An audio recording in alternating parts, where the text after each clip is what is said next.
Assalamualaikum warahmatullahi wabarakatuh. Waalaikumsalam warahmatullahi wabarakatuh.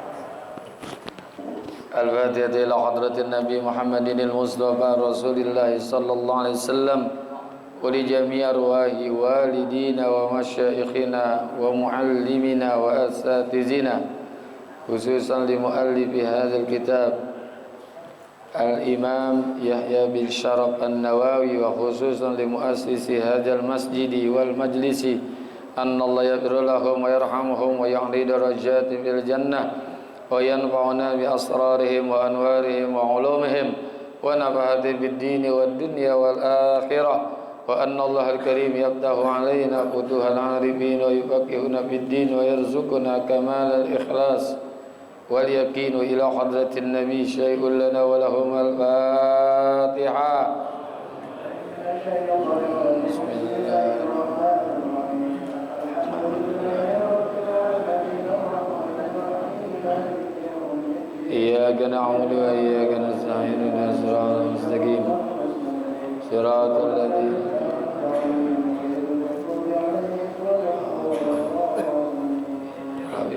Ya Rabbi bil Mustafa balligh maqasidana waghfir lana ma madha ya wasi'al karami.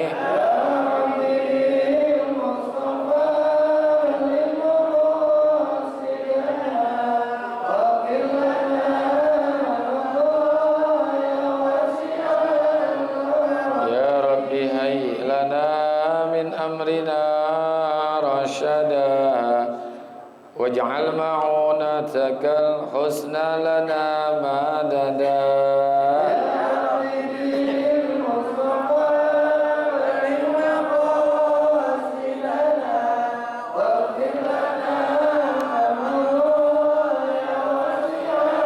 Wala takilna ila tadbiri anfusina fannafsu ta'jizu an islahi ma fasada.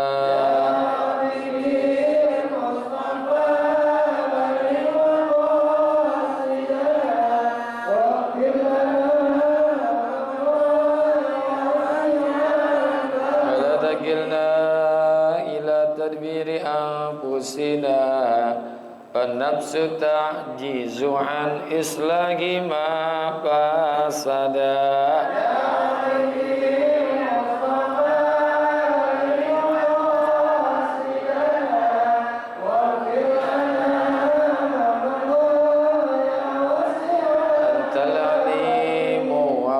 Wajjahtu ya amali ila rajai ka wajhan sa'ilan wa yada.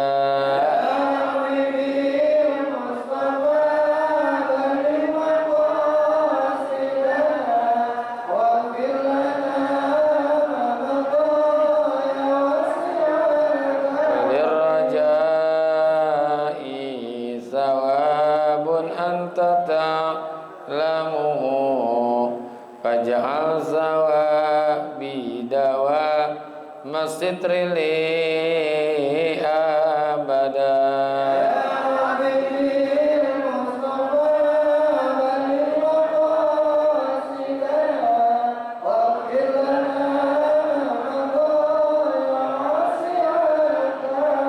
Allahumma salli wa sallim. Bismillahirrahmanirrahim. Alhamdulillahi rabbil alamin wassalatu wassalamu ala sayyidina Muhammadin wa ala alihi wa sahbihi ajma'in, amma ba'du. Yang sama-sama kita hormati guru kita Fakih Haji Dr. Andas Muhammad Ja'far Aqifillah Ustaz Abdul Hamid Mustafa Al-Hafiz, Al-Ustaz para Furqan, para pengurus masjid dan juga pengurus Majlis Ta'lim Ukhuwah Islamiyah yang semoga semua dirahmati Allah Subhanahu wa taala. Hadirin Bapak, Ibu-ibu jamaah yang dimuliakan Allah. Syukur alhamdulillah pagi hari ini Allah masih berikan kepada kita nikmat Islam, iman, hidayah, taufik, sehat, afiat hingga bisa hadir di majlis ini dalam rangka talabul ilmi. Mudah-mudahan hadirnya kita mendapatkan ilmu yang manfaat. Wa bisanadil muttasili ilal imami muhaddisi rahimahullahu ta'ala wa adaman naf'a bihi wa bi barakati ulumihi wa bikum fid daraini amin. Qala radhiyallahu anhu an Abi Hurairah radhiyallahu anhu anna rajulan qala li Nabi sallallahu alaihi wasallam ausini qala la takdab faraddada miraran qala la takdab. An Abi Hurairah, hadis riwayat Imam Abu Hurairah radhiyallahu anna rajulan, bahwasanya ada seorang laki-laki qala li Nabi sallallahu alaihi wasallam, bertanya kepada Nabi sallallahu alaihi wasallam atau berkata kepada Nabi sallallahu alaihi wasallam, ausini, berilah aku wasiat. Qala, Rasulullah menjawab dengan sabdanya, la taghdab, janganlah kamu marah. Faraddada miraran, dan mengulang-ulang beberapa kali. Qala la taghdab, janganlah kamu marah. Ini berkaitan dengan dilarangnya marah. Karena marah itu ya walaupun manusiawi, dalam hal-hal yang negatif kita dibolehkan marah, tapi kalau positif jangan. Di marah ini memang sudah kudrat Allah yang diberikan kepada manusia. Tidak ada sifat marah. Hadis ini dari Abi Hurairah, yaitu Abdurrahman bin Sahrin. Anna rajulan, bahwasanya ada seorang laki-laki. Ini laki-lakinya ini berbeda pendapat para ulama. Ada yang mengatakan yang bertanya ini adalah Harisah bin Qudamah. Harisah bin Qudamah, sahabat Rasulullah. Ada juga yang mengatakan Abu Darda, ya, Abu Darda. Ada juga yang mengatakan Abdullah bin Umar. Jadi yang pasti seorang sahabat yang bertanya kepada Rasulullah. Apa ucapan sahabat itu? Ausini, wasiatkanlah aku. Qala, Rasulullah menjawab dengan sabdanya, la taghdab, jangan marah. Faraddada miraran, maka berulang-ulang beberapa kali. Karena sahabat itu nanya, ausini, kata Nabi, la taghdab, ausini, la taghdab, ausini, la taghdab. Ya, berkali-kali itu. Kenapa diucapkan berkali-kali? Karena wasiat ini termasuk adalah sesuatu yang manfaat. Karena wasiat itu bisa jadi sunnah, bisa menjadi sunnah muakkadah. Jadi biar ada wasiat nih kita nih. Sunnah itu kalau dalam fikih itu ada yang sunnah saja, ada yang mengatakan sunnah muakkadah. Sunnahnya kapan? Kalau lagi sehat. Yang lagi sehat nih kasih wasiat. Wasiat takwa. Dan wasiat itu kan bagian daripada rukun daripada khutbah. Di dalam keadaan sehat kita sunnah tuh memberikan wasiat yang baik-baik. Tapi kalau lagi sakit jadi sunnah muakkadah, sunnah yang sangat ditekankan. Makanya jangan salah kaprah kalau ada orang lagi sakit wasiat apa dalam urusan apa. Lu kayak mau mati wasiat? Enggak. Itu memang sudah sunnah muakkadah. Jadi pertanyaannya tentang masalah, permintaannya tentang masalah wasiat. Rasulullah menjawab dengan jawaban yang singkat, la taghdab, nggak nambahin lagi. Kedua kali la taghdab, kedua kali, tiga kali la taghdab, ya, la taghdab. Karena Rasulullah itu pernah juga diminta oleh salah seorang sahabat untuk diajarkan doa. Kata sahabat, "Allamani du'aan ad'u bihi ya Rasulullah." Ajarkanlah kepadaku ya Rasulullah tentang doa yang bisa aku lakukan. Apa jawaban Nabi? Salillaha al-afiyah. Mintalah kepada Allah akan kesehatan lahir batin. Udah gitu doang. Berulang lagi, nanya lagi. Jawab itu juga. Ya, sampai berkali-kali itu mengulangi. Terus Sayyidina Abbas itu minta kepada kepanakannya yaitu Rasulullah SAW, alimni doa ad'u ya Rasulullah. Ajarkanlah kepadaku satu doa yang bisa aku baca wahai Rasulullah. Ini paman sendiri nih, Sayyidina Abbas. Nabi menjawab, salillahal afiyah. Mintalah kepada Allah kesehatan lahir batin. Jadi Sayyidina Abbas itu adalah amma Rasulullah sallallahu alaihi wasallam. Pamannya Rasulullah sallallahu alaihi wasallam. Balik ini masalah emosi atau marah. Apa yang menyebabkan emosi itu atau marah? Al-ghadabu jamratun tatawaqqadu fi qalbi ibni Adam. Marah adalah segumpal darah dari api.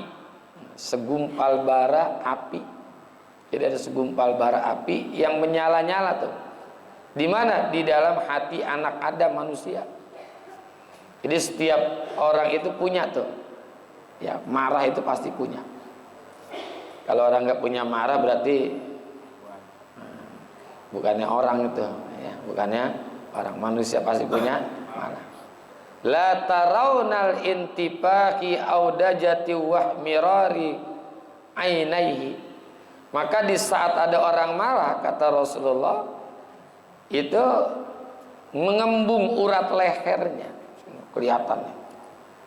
Termasuk juga wahmiraril ainaihi, merah kedua matanya.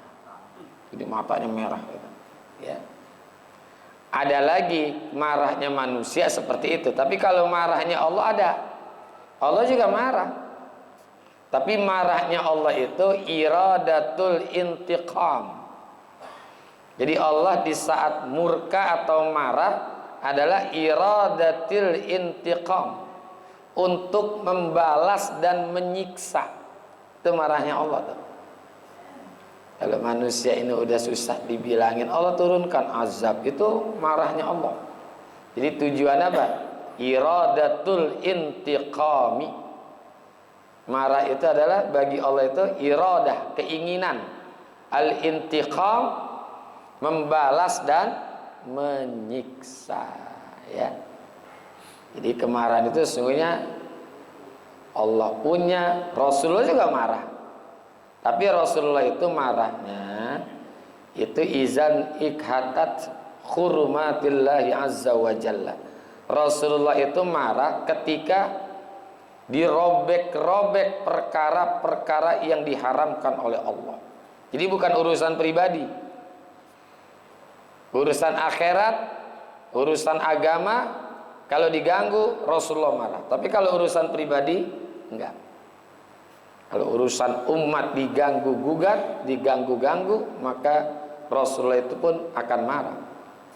Jadi Rasulullah itu disebutkan karena sallallahu alaihi wasallam yakdobu izan tuhikat hurumatullahi azza wa jalla. Rasulullah itu akan marah apabila dirobek-robek perkara-perkara yang diharamkan oleh Allah azza wa jalla. Urusan agama, urusan ibadah. Nah, itu Rasulullah marah, ya. Tapi kalau urusan pribadi enggak beliau, ya. Beda dengan kita, kalau urusan pribadi marah, tapi urusan agama diganggu, enggak ada marahnya kita. Karena memang Rasulullah itu melakukan seperti itu likamali ma'rifati, karena sudah sempurna akan makrifahnya Nabi kita Muhammad sallallahu alaihi wasallam. Ya. Jadi wasiatnya di sini jangan marah, jangan marah.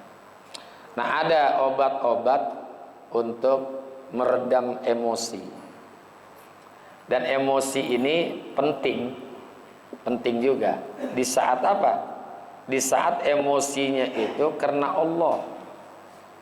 Jadi emosinya karena Allah. Anak kita nggak sholat marah, istri kita nggak sholat marah, suami kita nggak sholat marah, boleh. Tapi marahnya ini jangan sampai melebihi 3 hari. La yahillu li muslimin ayyahjura akhahu fawqa salat. Tidak dibenarkan bagi seorang muslim membiarkan saudaranya, arti marah sama saudara melebihi daripada 3 hari. Oh, ya. Ini kadang-kadang bukan 3 hari, 3 lebaran. 3 lebaran marah aja. Ya. Seminggu marah, jangan 3 hari. Ya. Misalkan nih hari Senin marah sama istri, boleh. Hari Selasa masih kesel aja, hari Rabu masih kesel, nah, hari Kamis udah baik, malam Jumatnya sunnah Rasul.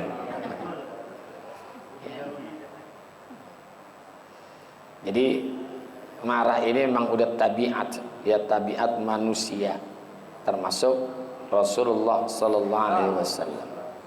Itu tabiat, jadi wajar. Tapi juga jangan sampai marahnya ini lepas kontrol. Ya, lepas kontrol.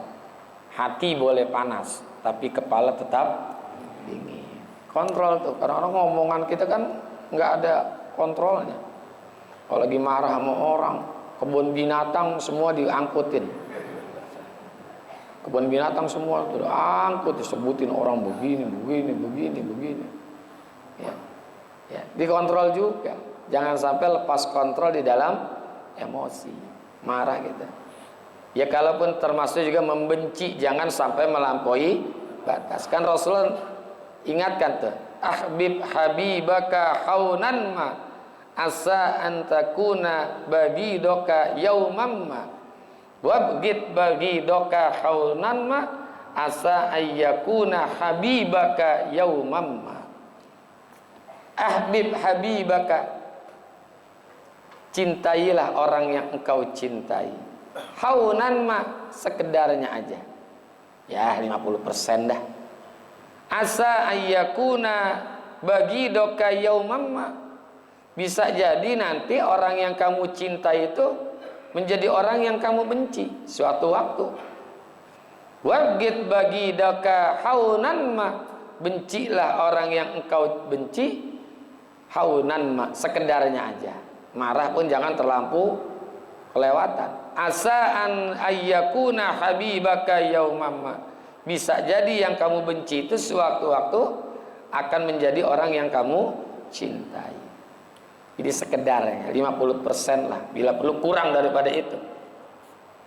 Karena kebakatan cinta deket banget, bisa jadi lawan nanti. Yang tadi awalnya lawan bisa jadi kawan, kan bisa gitu terjadi kan? Iya. Yang dulunya ribut akhirnya jadi kawan, yang tadi akrab akhirnya jadi lawan.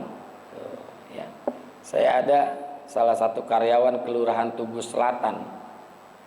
Dulu orangnya emang nggak ganteng-ganteng, pendek, hitam. Ada perempuan ngatain mulu, gue najis sama dia. Sekarang jadi suaminya.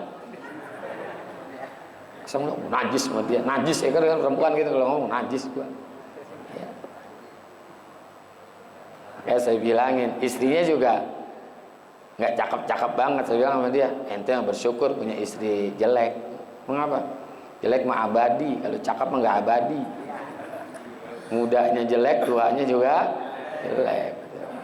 Ente juga yang punya laki ini jelek, yang abadi itu cakep. Nah ini jadi mencintai jangan terlalu, membenci juga jangan terlalu. Nah apa sih obatnya ketika emosi? Itu di dalam dunia kepolisian dipakai juga. Kalau ada orang lagi marah, disuruh duduk. Duduk pak, duduk. Itu bisa meredam emosi beberapa persen lah. Ya, beberapa persen. Duduk masih marah juga. Dasar lu mungkin. Suruh tidur. Tidur masih marah juga, suruh wudhu. Wudhu masih marah juga, suruh sholat. Jadi ada tahapan-tahapan untuk menurunkan tensi emosi. Pertama, kalau dia lagi diri, suruh duduk. Ya, kalau duduk nggak berhenti juga, tidur. Tidur nggak bisa juga, suruh wudhu. Wudhu nggak berhenti juga, nah suruh sholat. Kan hadisnya ada. Rasulullah SAW kan iza ghadaba ahadukum falyatawaddo. Apabila seseorang di antara kalian dalam keadaan marah, falyatawaddo, maka berwudunya. Tapi berwudunya bil ma'i, dengan air, jangan tayamum. Bil ma'i fa innal ghadaba minan nar wa innama tatfa'u an-naru tutfi'ul tatfi'ul naru bil ma'i. Karena sesungguhnya marah itu sumbernya dari api, dan api bisa padam dari air. Itu satu hadis. Kalau hadis yang lain beda lagi. Innal ghadaba minas syaitan wa innas syaitana khuliqa minan nar. Sesungguhnya kata Rasulullah, marah itu dari setan. Setan diciptakan dari api. Wa innama tutfa'un nar bil ma'i fa iza ghadaba ahadukum falyatawaddo. Karena sesungguhnya bisa padam api itu dengan air, dan apabila marah maka hendaknya berwudu. Ya, berwudu. Kalau wudu masih marah juga, suruh sholat. Ya. Kalau sholat masih marah juga, azanin. Diazanin masih marah juga, sholatin aja deh. Makanya Pak, kalau istri kita lagi nyonyol, lagi marah-marah, azanin Pak. Allahu Akbar, Allahu Akbar. Kan ada hadis, setan itu kalau dengar suara azan lari nggak? Kan azanin. Jadi azan itu bukan hanya untuk sholat, termasuk kalau ada orang lagi emosi, suruh azan. Kita yang azanin tuh Pak. Ya, istri kita lagi marah-marah, dasar lu, Allah. Insya Allah berhenti. Kalau nggak berhenti juga, bacain Yasin. Yasin wal Qur'anil Hakim. Paling istri kita bilang, lagu belum mati dibacain Yasin. Kalau ibu punya suami marah-marah, anaknya yang laki panggil, tong, azanin. Kalau lagi emosi, azanin tuh, Allah, berhenti insya Allah. Ya pasti berhenti. Coba-coba deh, bentar ya. Bentar pulang nih, misalkan istri marah-marah nih, gini hari baru pulang, kemana aja? Allahu Akbar. Di rumah aja, jangan pakai speaker. Di rumah azanin. Itu sunnah. Ya, azan itu kan sunnahnya bukan hanya untuk sholat. Ada bayi baru lahir, diazanin. Ada rumah kebakaran, diazanin. Ada angin kenceng, diazanin. Ada orang kemasukan jin, azanin. Termasuk orang lagi kemarah, itu juga dia. Ya, ada dalam kitab Fathul Mu'in ya, tentang masalah itu, azan. Jadi pesan Rasulullah, jangan marah. Maknanya jangan marah terlampau berlebihan. Dan yang kedua, marahnya dalam urusan agama nih. Kalau agama diganggu gugat, itu wajib hukumnya marah. Ya. Di Rasulullah pesannya sedikit, la takdob, la takdob, la takdob. Jangan marah, jangan marah, jangan marah. Karena marah itu kalau berlebihan nanti ujungnya nyesel. Ya, apalagi nggak dikontrol. Gua Allah, gua tadi ngomong apa ya? Itu masa kayak gitu. Kan gitu kan kadang-kadang ada suka penyesalan ya. Saya mungkin di antara bapak suka merasakan kayak gitu, ya. Nah, orang kalau yang bisa mengontrol emosinya, itu kan disebut orang yang memiliki kesabaran hati. Ya. Orang yang memiliki kesabaran hati. Ulama bilang laisal ahlamu fi hinir ridha, innamal ahlamu fi hinil ghadab. Sesungguhnya bukanlah kesabaran hati itu di saat lagi dalam keadaan rela. Tapi yang namanya sesungguhnya kesabaran itu adanya di saat dalam keadaan amarah, lagi marah, sabar. Ya, itu lagi marah, sabar. Ya, tahan Allah. Gitu.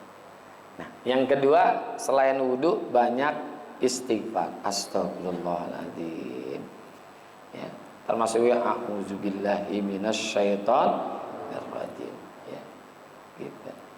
Nah, supaya kita emosi tapi dapat pahala. Jangan sampai marah tapi nggak dapat pahala. Jadi kalau emosi dapat pahala kan mendingan dikit, ya, dapat pahala. Emosi tapi dapat pahala. Caranya gimana tadi? Kita baca istighfar, astagfirullahaladzim. Kemudian kita berlindung kepada Allah. A'udzubillahi minasyaitonirrajim. Ya. Jadi semua manusia punya karakter marah, pasti ada, ya. Ada karakter marah. Tapi marahnya biar ada tempatnya. Ini kalau enggak kadang-kadang masalah di mana, marahnya di mana, ada yang begitu ya. Masalahnya di kantor, marahnya di rumah. Ini orang punya ciptaan dari Allah, tanahnya tanah ini nih, tanah sengketa nih orang begini. Lah marahnya di mana, emosinya di mana, masalahnya di mana, nah itu jangan, pada tempatnya. Dan juga jangan berlebihan. Gara-gara kehilangan jarum kayak kehilangan kampak marahnya. Yang hilang cuma jarum, tapi marahnya kayak kehilangan kampak. Ini jangan berlebihan, sesuai. Kehilangan jarum ya marahnya sekedar kehilangan jarum saja, jangan sampai seperti orang kehilangan kampak. Jangan, ya, sekedarnya aja. Itu emosi itu. Makanya kalau ada orang di saat lagi marah ada yang nasihatin, mestinya bersyukur. Pak, dia Pak, gitu. Ditepok tuh badannya, pegang tuh. Istri kita lagi marah sama anak, pegangnya pundaknya, ya. Atau suami lagi marah, pegang pundaknya, ya. Ini kadang-kadang kita pegang pundak, neng, lo lagi ngikut-ngikut lagi lo kagak mengapa dimarah-marahin juga, ya. Mestinya alhamdulillah kalau ada yang meredam, betul nggak? Ada yang meredam. Dan sahabat-sahabat juga kalau lagi marah kan Rasulullah redam tuh, jangan, gitu ya. Kayak Sayyidina Umar waktu ngelihat ada orang kencing di pinggiran masjid, Sayyidina Umar langsung marah-marah tuh, dasar lu kencing di masjid, mana lu nggak lihat apa ada nabi, kalau bahasanya gitu. Apa kata Rasulullah? Jangan, diam langsung Sayyidina Umar tuh. Itu kan ada yang itu bersyukur tuh, karena ada yang meredam emosinya, ya. Ada meredam dari luar, ada dari dalam diri kita. Kalau dalam diri kita banyakin istighfar dah, ya, banyakin istighfar. Wa qala an-nabiy sallallahu alaihi wasallam wallahu a'lam bissawab. Nanti hadis yang ke-17. Sudah setengah jam insyaallah. Manfaat Allah berikan kepada kita sehat afiat. Terima kasih. Wassalamualaikum warahmatullahi wabarakatuh.